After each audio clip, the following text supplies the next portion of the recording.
Actually, I was asked to talk on the tolerance and patience in the in our everyday life. So, on one part, this topic is something quite easy to follow, easy to understand, right? But on the other part, it is quite difficult to understand and difficult to implement. You know, actually, when we are speaking about the tolerance and patience and forbearance, it is very easy to catch the meaning of the patient, what patient is. But when we came to the implementation of the patient, it became quite difficult. Can everybody hear me? Yeah. Can you all hear? I can now hear you. Yeah? Yeah. You can hear me, right? Ilbani. Closer. Yeah.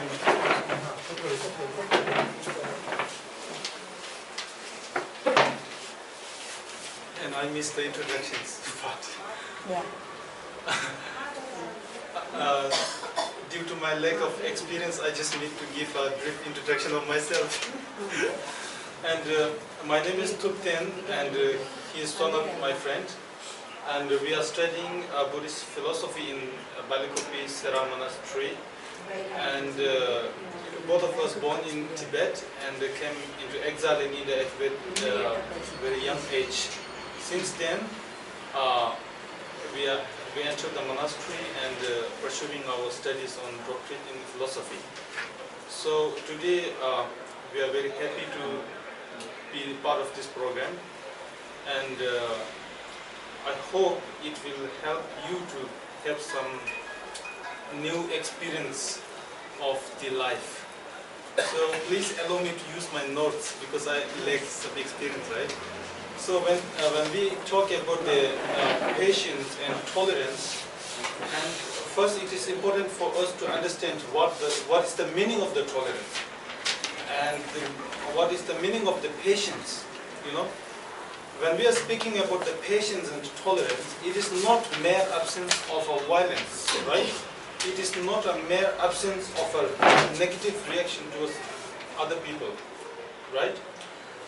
When we're speaking about the non-violence, it is not just mean a mere absence of the violence. In that case, even the rocks become non-violent. This doesn't make any sense, right? So when we are speaking about the non-violence, we should get the meaning that even if you cannot help the other sentient beings, other fellow human beings, you should not harm them. Because we share this blue earth together, this small home together. Every one of us is responsibility to preserve it, right? So everyone should carry our own burden to preserve the earth as well as to help our fellow human beings, you know.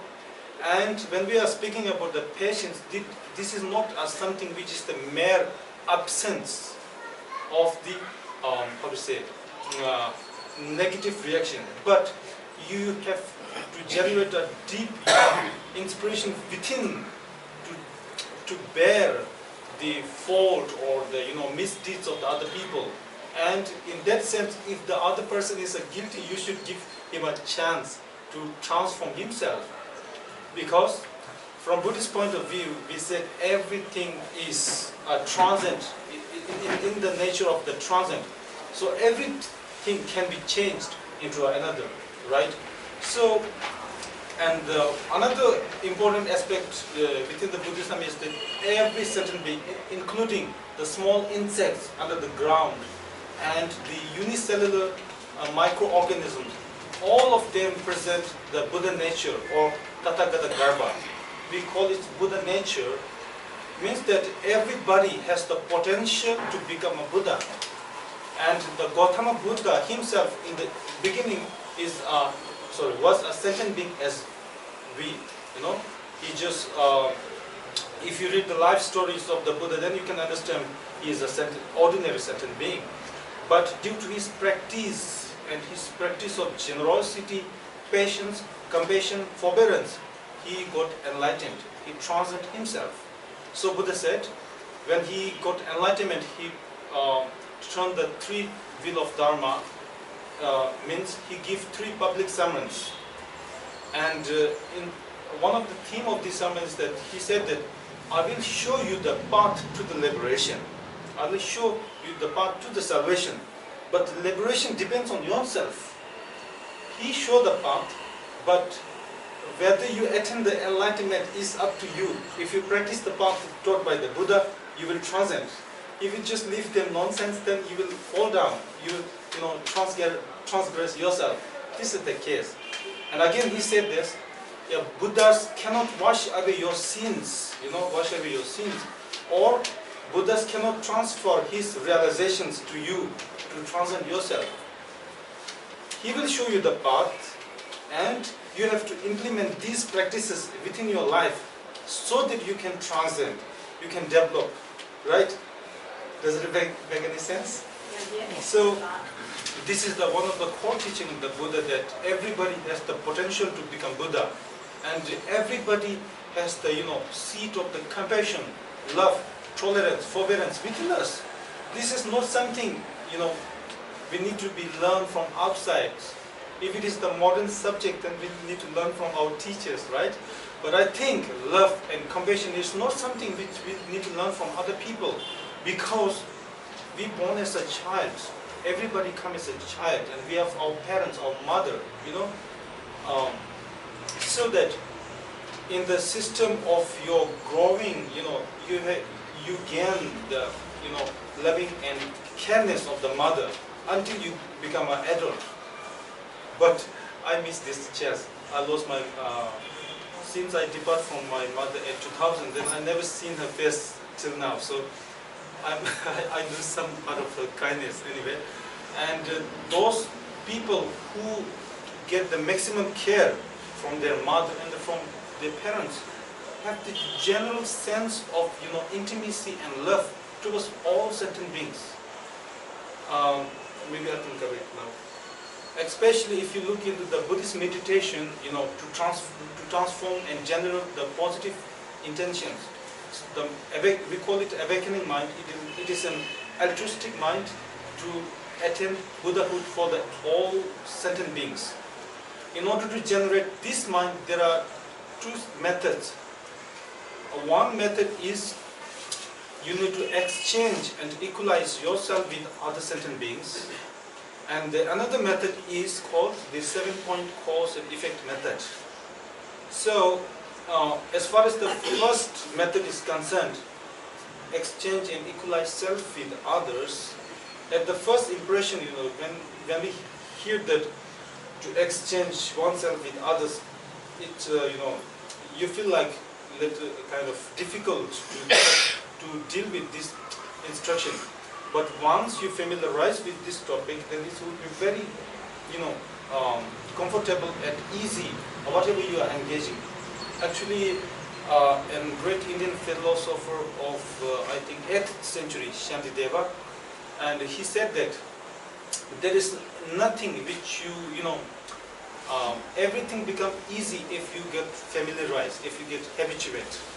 So when we say meditation, bhavana, I think it's a Sanskrit term, bhavana or gom in Tibetan term, has the connotation of familiarized with something, habituating with something. So when we say habituate with something, habituate with what? Of course, a positive object.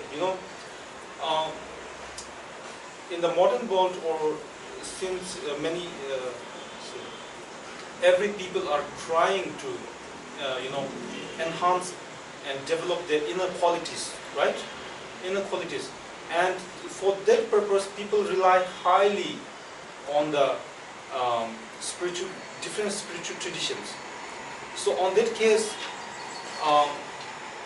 due to the diverse and different mental dispositions of the different sentient beings, they evolve different, religious traditions, which are individually suited to individual sentient beings or individual beings, So that I think we see now in India and, particularly in the world as a general, we see thousands of different traditions who are serving in the maximum way for the welfare of the sentient beings. So when we are speaking about the tolerance, it is important for you to generate some kind of tolerance towards the tradition which you hold towards the others, because if you the teacher of every single tradition preach his dharma in order to help the sentient beings. He preached his doctrine in order to help sentient beings, right? So if you use his doctrine to harm the people, to engage in a bigotry, to engage in a hypocrisy, then it doesn't work. If the teacher knows this, his doctrine is using to confuse people, to create tension within the society, within the human family, then how much he will say of preaching his doctrine, right? So that it is very important for us, the individual practitioner of the different traditions, to appreciate the the diversity of the different religious faith in our world. We should appreciate this diversity, because there are many reasons why we need to appreciate the diversity of these traditions. You see,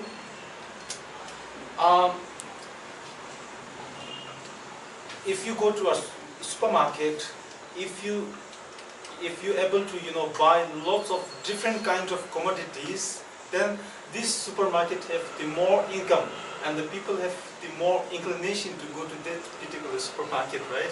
So even if on a table, suppose we are having a dinner, and if we are having many different kinds of food on the table, then you can choose your own food by your own mentality, your own choice.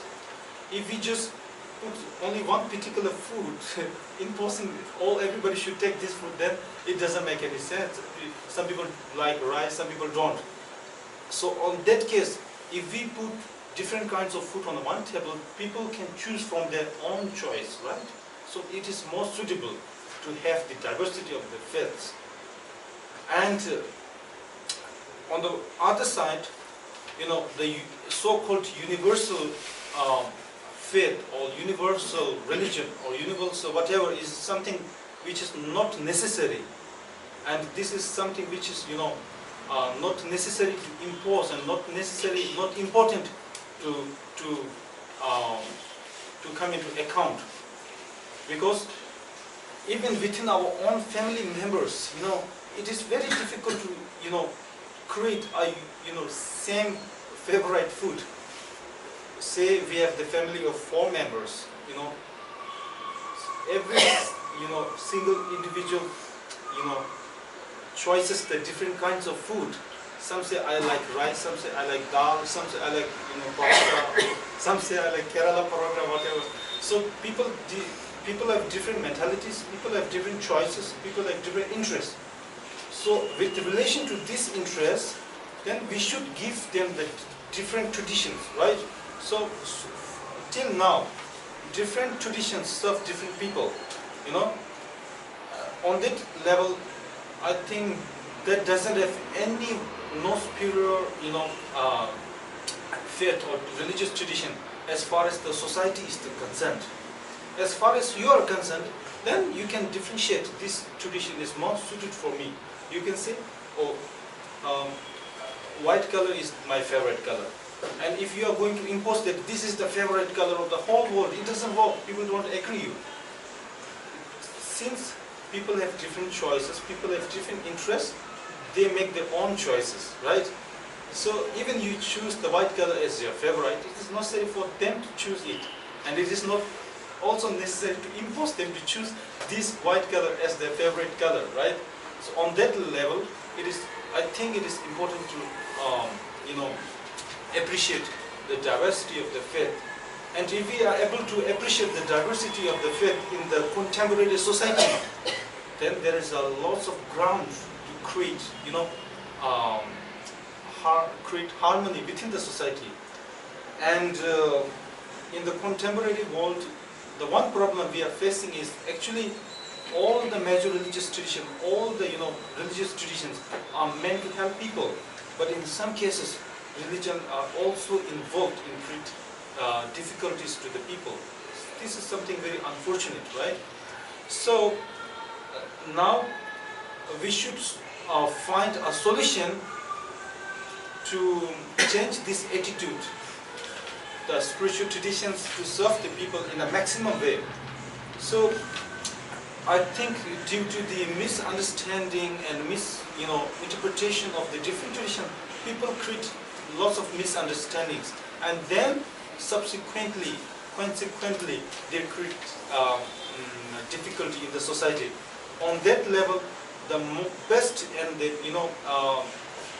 ideal method to solve this problem is, of course, to have discussion, to have dialogue with this religious tradition, right? If you have communication with the other traditions, then you can share your experience. Then you can share your, you can clarify your doubt regarding on the other traditions.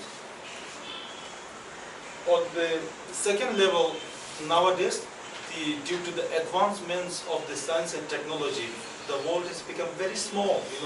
You can see the whole world in a single screen, and it is like a world is on your palm. So it's become like very, very small. The world is very small, and it is, it brings all the human beings to a very close. In the early page, if you were to travel to some little distance, it will take days and days. If I were to travel from my monastery in the morning to here, maybe I will reach tomorrow morning in the engine. I'm sorry. So in that level, due to the advancement in the science and technology, we have brought very close. So given that the science has brought us very close, we should be able to remain close. Close not in the sense of the physical close, but in the mentally close.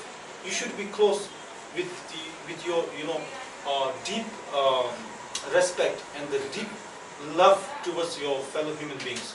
If you live harmoniously within your mind, with you sharing your joy and happiness, then you can, this is the best way to live harmoniously with the society. If you are able to appreciate the interest and the dispositions of the other people, then you can appreciate the diversity, so that you don't impose your view as the superiority among all, so that we can live harmoniously, right? And on that level, when we are talking about the patience, and generating a sense of patience towards other people, even the your enemy have some fault, done something misdeed towards yourself. If you generate a sense of patience towards these people, it doesn't matter, and actually consequently it will help to create a bond of intimacy between you and your enemy. See, it's like patience is if I give you this book, and if you deny if you're not accepting this book, now who it belongs to? It belongs to the owner who gives to you, right? So even in the same case, if one individual, if one person, even it is your so-called enemy, says you something negative words, if you just, bear the words, viewing it as the echo, if you don't accept his harsh words, then it, now who it belongs to? The negative word belongs to the same person who is, using the harsh words towards yourself. If one person is, told you, go to hell, then if you deny his word, then it will just reflect back. This belongs to him, go to hell belongs to him. So, quite interesting, right? Even in the, I read some stories of the different traditions, especially in the Christian tradition. There is the tradition that if one person slaps you on the right cheek, just show him the left cheek. Yeah. And also, if one person, asks for your shoes, then give him your cloak. And these are very, deep practices. What the Buddhists call the Bodhisattva ideal. This is, if we consider this as the practices of very, spiritual individuals. So this is, on the one sense, very simple to implement. The problem is that people just ignore to implement. And on the one level, while we follow some religious tradition, it is important to, follow it with deep understanding, deep conviction, with full understanding. The way to, the way in how to practice the Dharma. Actually, I can share you a story that, which is happening among the Tibetan Buddhists in India. In many occasions, he saw Holiness the Dalai Lama give teachings in different parts of the India, and on that occasion, lots of Tibetans flocking on this place to receive the teaching, and if you examine people going there to receive the teaching in order to enhance the mental attitudes of yourself, in order to transform your negative tendencies towards the positive. By hearing these teachings, you have to implement this, right? But the one interesting thing happening this on the one side is quite shameful. When they came there, they are going there to receive the teaching in order to reduce the self-centered attitude and in order to enhance the self-other-cherishing mind. But while they are arriving there, they are, rushing to occupy a better place for yourself to receive the teachings. And you are rushing towards to have a better appearance of His Holiness. Actually, this is a dharma, but on the one side, you are, on the one corner of your mind, you are thinking more on yourself. This is a problem.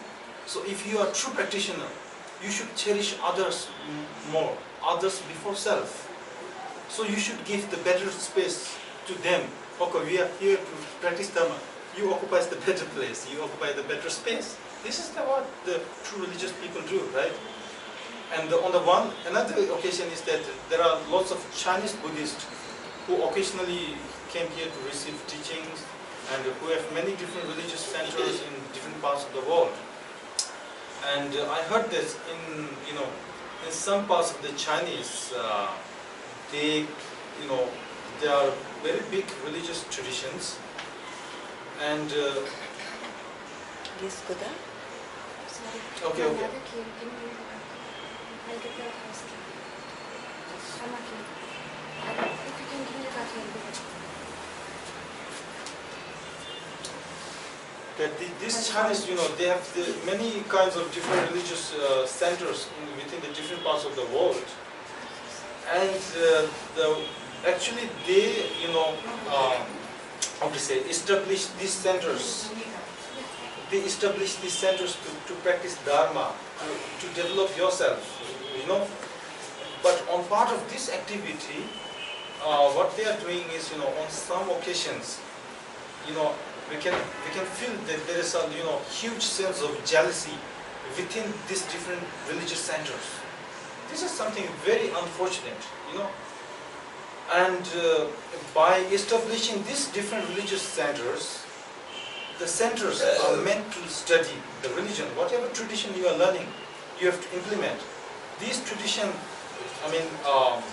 different centers are meant to develop yourself so that you can, benefit better to the society.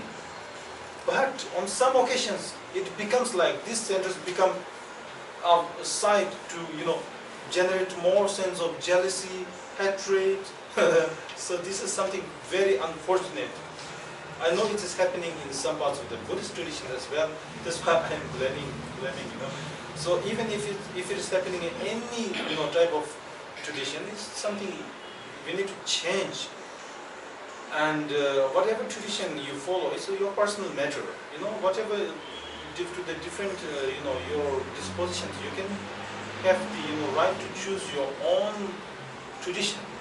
But once you follow this tradition, you should be sincere by extracting the essence of this teaching, so that only then you can transcend yourself. This is the only method, And I think meditation and the contemplation is not something unique in Buddhism and Hinduism and this tradition.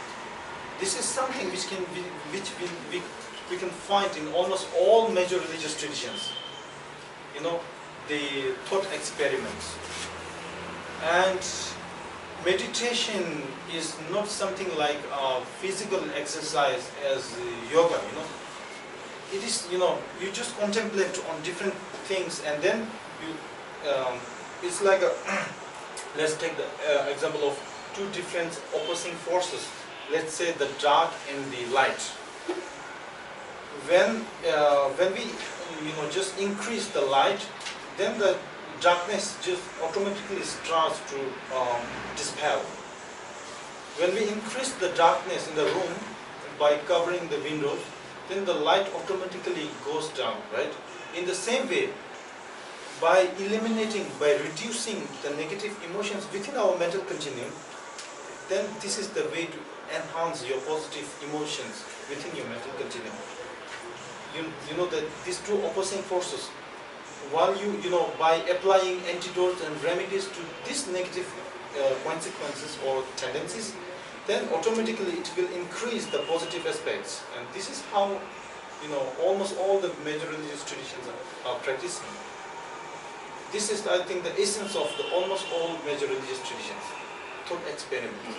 They taught to practice compassion, and by developing your compassion, you will just automatically reduce the sense of hostility towards others, right? By developing patience towards others, you will automatically reduce your anger towards others, your arrogance towards others. So on that level, if you were to practice compassion, if you were to practice tolerance, if you were to practice forbearance, to transcend yourself, you have to benefit from the other sentient beings. If you think you like to attain enlightenment, or you like to become a Buddha, or you like to reach a very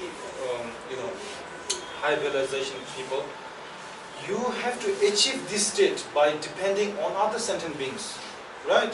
If there is no sentient being to practice tolerance towards the other, then there is no way for you to enhance, because there is no object of your meditation. On that level, other sentient being is very, very important to develop yourself. Without depending on others, single individual cannot achieve nothing. And this is called the view of the dependent origination or relative existence within the Buddhism. You know that?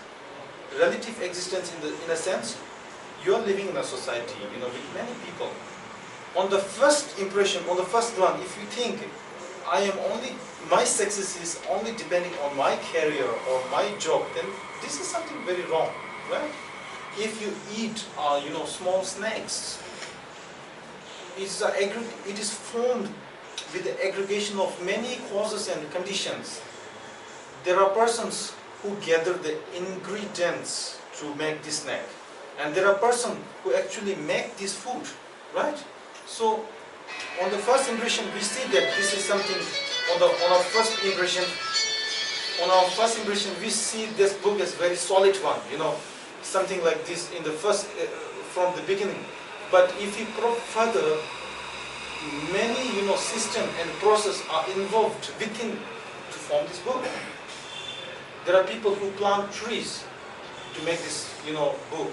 There are people who make this who are actually engaged in making this paper out of the tree. So on that level, many different kinds of people are involved in making this book possible.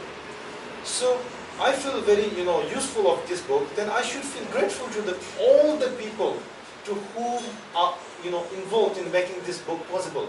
Not only the shop owner whom I bought from him, all the people who are involved in making this possible. So on that dimension, you can appreciate better the idea of the other. And another reason to appreciating the different tradition is that every religious tradition are seeking, are searching the ultimate reality, that investigating the ultimate reality. So every different tradition have the different method, to search this, including the modern science. On that level, if you search the ultimate reality from one dimension only, then you cannot have the better view or the overall view. If you see or analyze the nature of the ultimate reality through different dimensions of course you have a better perspective, you have a better view, right? On that level, if you search the ultimate reality with many different religious traditions, of course you have a better result. Does it make any sense? And if you see scene of some beautiful area from one side only, then actually you can have a nice scene. But if you have the view of this natural scene from many different directions, you have more pleasure time. So this is how we need to appreciate the other religious traditions. And what is the time? 5:20. 5:30. 5:20. 5:20. Okay, I will talk 10 minutes and then I will just leave half an hour, sorry, 30 minutes for the question and answer session, right? And in the contemporary world, as I told you before that, maybe I should just...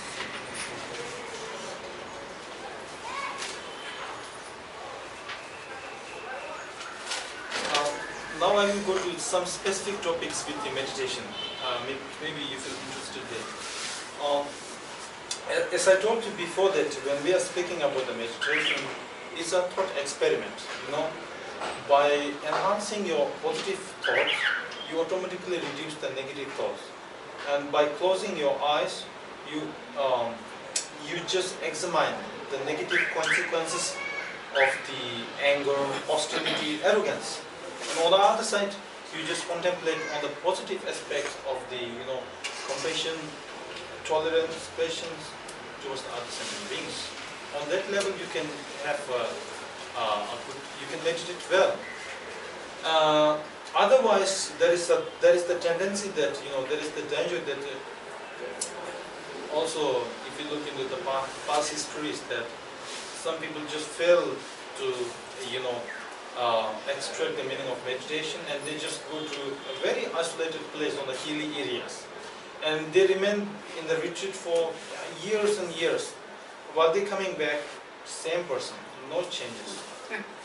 But due to their isolation, sometimes more negative emotions. This is the reason why they're due to not knowing the true meaning of the meditation. So before you meditate, you should know the full meaning and then just meditate. And there is another story that some part of the Tibet inside, there was a man who himself is claiming to meditate on a hilly area. So one person saw him and asked him, "What are you doing?" Then this man just gave him the answer that I am meditating. So he said, "Your meditation. What is the object of your meditation? What are you meditating on?" He said, "Forbearance, tolerance." So the man said, "In that case, you go to hell." Immediately the person loses the temple. How can you say that I go to hell? On the first occasion that he is telling that he is meditating on patience, as soon as he said that go to hell, he loses his temple. No use of meditation. This is the result of confusion, of not knowing the true meaning. So actually these kind of thought experiments are very crucial to bringing about the transformation of our thoughts and emotions. And one reason that despite that we seek many happiness, we are not achieving it. All the happiness, we are not achieving all the happiness that we are seeking. And we are encountered with many different miseries and disasters that we dislike. Then what is the reason that we are actually expecting to confront with more happiness, but still we face lots of problems? And from Buddhist point of view, it is said that you yourself let under the control by your mind, and your mind is again under the control by your negative emotions, and so that you create negative karma, and so that you transgress yourself, right? So on that level, one crucial reason to meditate is to gain some degree of control over your mind. If we can't control our mind, then even if an anger arises, you cannot control the anger, and you just go on under the control of the anger, and anger said hit him, you just hit him, your enemy, because you are not able to control your anger. You are not being able to control your negative emotions. If you can control, then even your anger says hit your enemy. You cannot do this. You won't do this, right? Because you can control it, right? So, in that case, the one reason of meditation is, to bringing about, to the mastery or control over your minds. Once you have the full control over your mind, then you never send your mind towards the negative way, negative path. So that you don't create negative karma, or you don't fall into the negative way, so that you don't face problems. Otherwise, if you always let yourself under the control of your mind, and if your mind is again controlling by your negative emotions, then due to this you are creating many problems.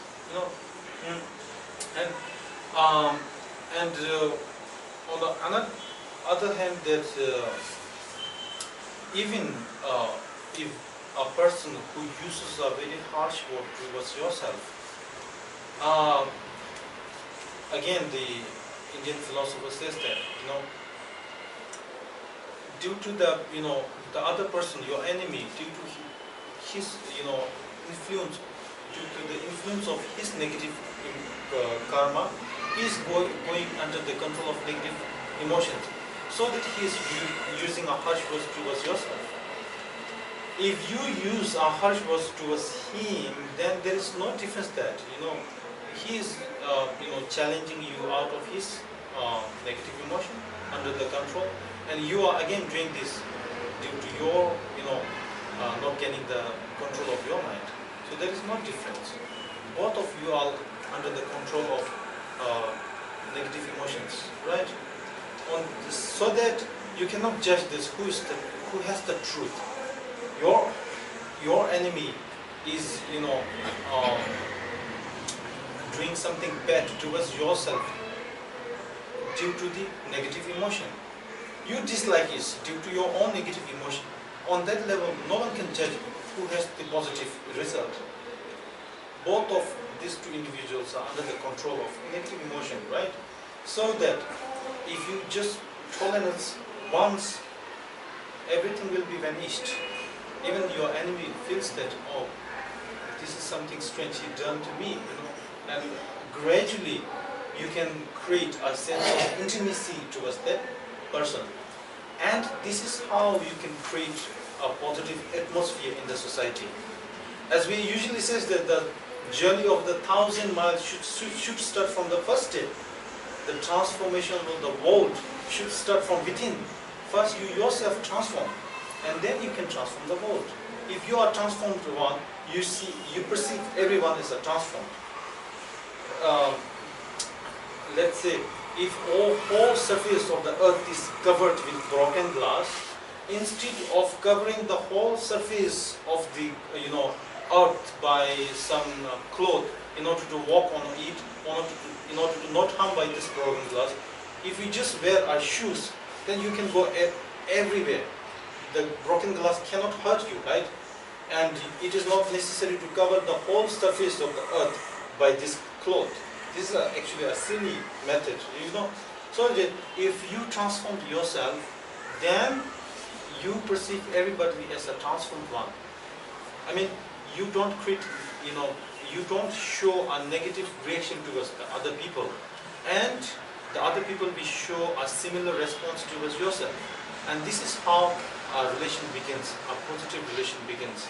And all that we will build, we will just make the bond stronger and stronger. And this is how we create a positive result. I think now I will take some questions. Maybe it's better, it will become more interactive, yeah, you can ask any questions. How to do meditation? Oh, yeah. Actually, in order to meditate, there are different kinds of postures, and as I told you before, that meditation is a thought experiment, which you just visualize the positive aspects of the positive emotions, and on the other hand, you just visualize the negative aspects of the mind, and you just compare these two, which is good and which is bad. And you came to know that the positive emotion is good, and then you determine to lose the negative one, and you determine to embrace the positive one. And there are actually different kinds of meditation to generate love and compassion towards the others. Actually, I was planning to talk everything on that way, but due to time, I cannot go very much detail on this. This is very specific topics, so not very necessary to cover all. So the real meaning of the meditation is your familiarization with the positive object, your habituation with positive object. Actually, the meditation, I'm not sure, the Sanskrit term partner or the Tibetan term gom has the connotation of the familiarization with the positive thing.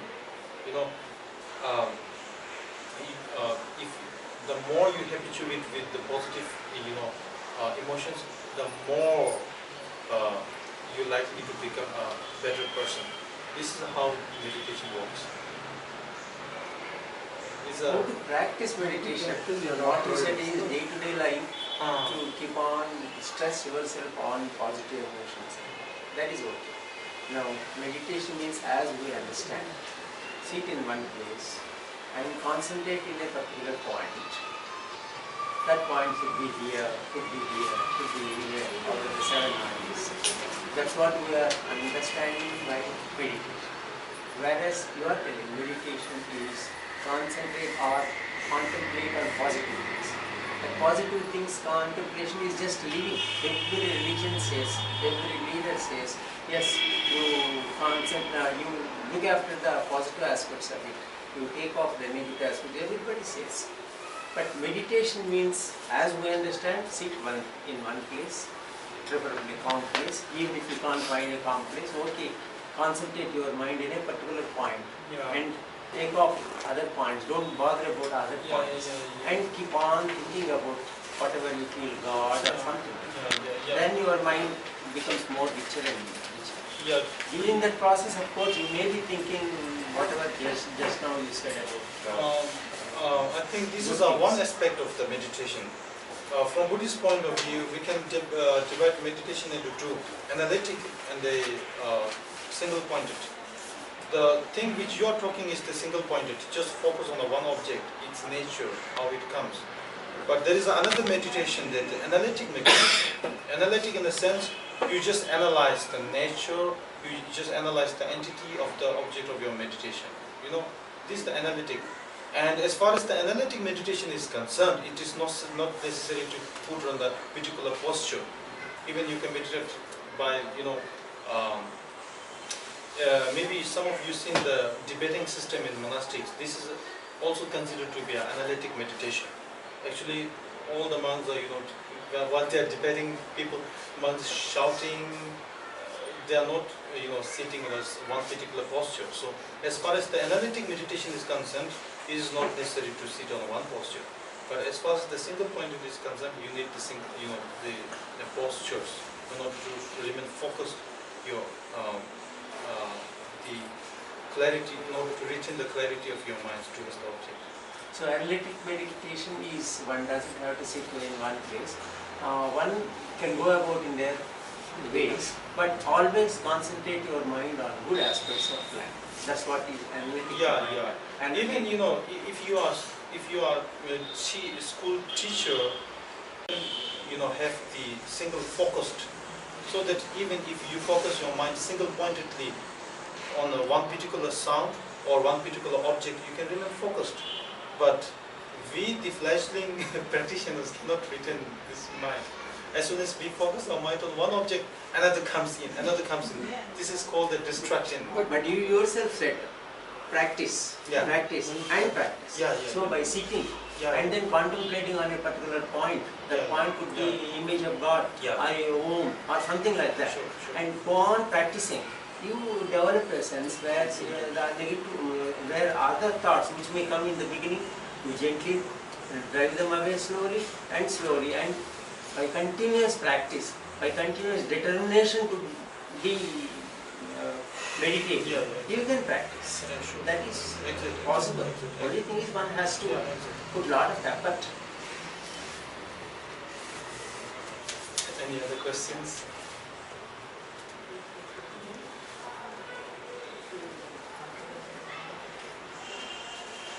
You can also ask question which is not related to the topic as well.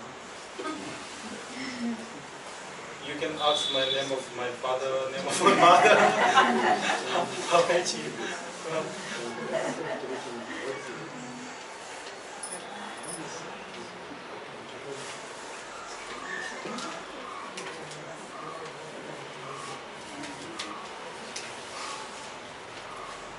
With all this higher knowledge of say meditation, tolerance, patience, everything, in the present world, there are more and more negative forces are active. And how do we relate to the negative forces and what forces that is going up and positive thinking that is going down in the ratio and proportion to take. Whereas we feel that more and more people are being educated in this sort of thinking. The practically, the negative forces are more than the positive. Correct. Everywhere, intolerance is reaching its pinnacle, and they are impatient. Every man, every boy is impatient. If he gets some marks, he will commit suicide. Like this general tendency, the whole lot, if you observe, the impatient and intolerance is increasing. Don't know why. I personally feel that it is, due to the lacking of the understanding of the positive aspects of one's own life. Right? Nowadays, we feel, on the one hand, we see that world is developing, people are educating, but I think that education alone is not sufficient to bringing about the moral principle of the human values. If you do not use your education wisely, then you can destruct in a very huge way.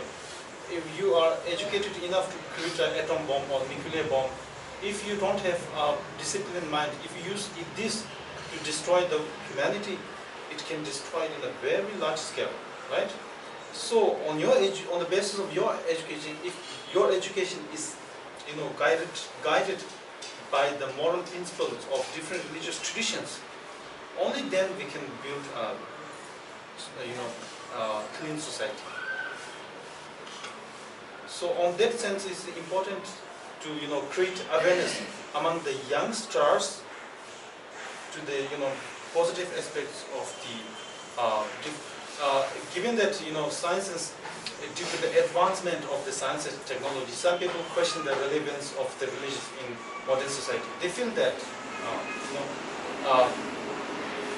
having good family, having a good car they consider this as a happiness. But if you probe further, we can categorize happiness into two broad categories. One happiness is the mental happiness, and one is the physical happiness.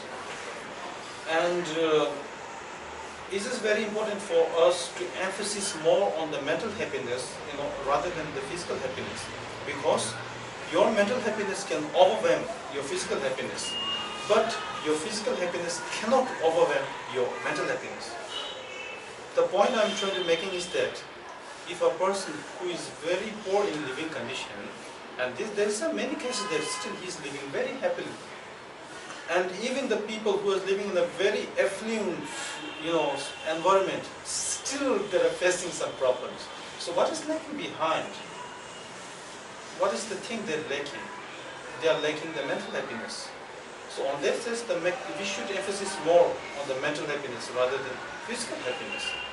So in order to bringing about the more mental happiness, then we should rely more of different religious traditions, different moral principles, right? Any more questions? But when I hear all these things, practically there is no difference what is Buddhist philosophy and Hindu philosophy. I just don't find whatever you said. It's already told in Bhagavad Gita, in so many lectures. We hear whatever you quote. The mental happiness, the physical happiness, and tolerance towards others, and driving away negative. Yeah. All whatever you have told, excellent. Yeah. But these are all there already existing even before Buddha came into being. Yeah, sure. And from time immemorial, these things have come. All these things. That is why it is called truth. That is why it is called truth. True. Because it's Yeah. time immemorial. Yes, time And as he it is said, indestructible. tolerance to all religion, tolerance to everything is so important. Because everything says the same, but there are million people with million different attitudes. So for everybody there is something. Buddhist attitude for somebody, Christian for somebody, Hindu for somebody. There are so many people Different paths. need Different paths. who need it. It's like not just having sambar every day. There has to be different varieties. Yeah, this is the That's ultimate the lovely truth of the thing. different religious traditions. ಅದು ಬೇರೆ ಬೇರೆ Exactly. People use different languages, I had the opportunity to participate in the interfaith dialogue many years back. So in that I had the opportunity to learn on the different philosophical aspects of the different religious traditions. And I think in the Sikhism they said that, Ek Onkar means God is one. God is like, in some parts of the places, people called water, in some pani, niru, chu in Tibetan, and different languages. But this, the object or the entity of the water is water. This is water, or pani, whatever you call.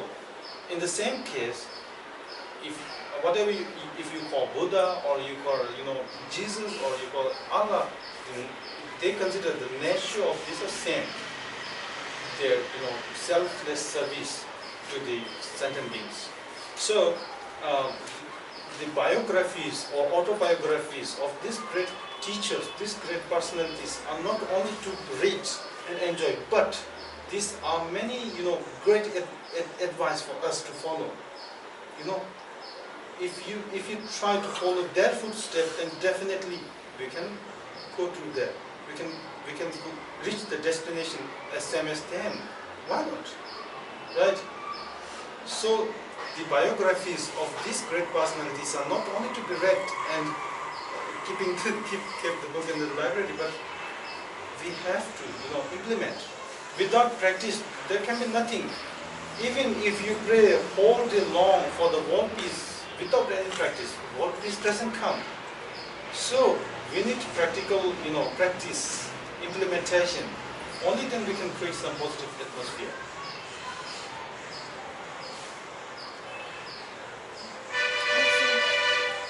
My simple observation what I had in my life. Once I was going to Ajanta, the whole bus was full with Marathi people, elderly ladies and gentlemen, and youngsters only. And only 3-4 of us are different, and 2 monks were sitting in that bus. So as it was a long journey from Aurangabad to Ajanta, on the way it slowly started. Past the time they started singing. While singing it, they started a competition between these elderly ladies and these youngsters. Like Antakshari, it went on, swinging. Singing a high spirit, it went to that extent. But we were enjoying. But I saw these 2 Buddhist monks. Nirlipta, that is the word, I don't know. No reaction, nothing. So calm, so peacefully, they were just sitting in there. I don't know whether they were enjoying, they were meditating, I don't know. But it was well. But we are common people. I what happens to the driver? He could not stand this loud sound, the singing of this by these youngsters and other things. In one fine point, he stopped the bus. Then he told the trainer and the chief, I just cannot with this loud sound, I can't understand. And he, so the whole this thing stopped, it became so absolute silent. And thereafter, but after going to Ajanta, that's a different thing to see the paintings and to imagine that Lord Buddha's life, that's a different. But as Mom said, it is practice, which makes man perfect. On behalf of the Ashwashan, I thank you, Mom, who appraised the moral values of our life and spoke so much to us. Thank you so much. I would like to visit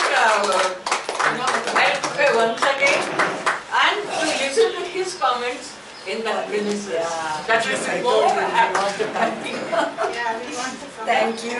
Nice. Here it is only very good. Thank you very much. And it's so many of it. I will just leave my contact phone number in the to, and you can Thank you.